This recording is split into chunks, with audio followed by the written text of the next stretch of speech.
शरद पवार ने दिल्ली में बुलाई पार्टी की नेशनल एग्जीक्यूटिव की मीटिंग। अजीत गुट ने इलेक्शन कमीशन में हलफनामा दाखिल कर पार्टी पर ठोका दावा।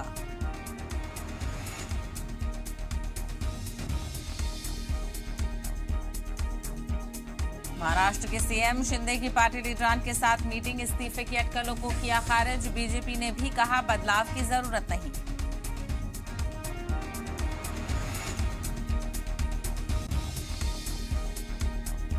राजस्थान में पायलट गहलोत तनाजे को सुलझाने के लिए दिल्ली में अहम मीटिंग। पार्टी सदर खड़गे, राहुल, सचिन पायलट राजस्थान इंचार्ज रियासती सत्र रहेंगे मौजूद।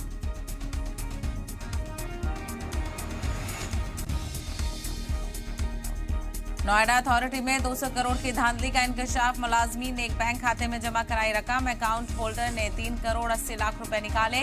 एफआईआर दर्ज।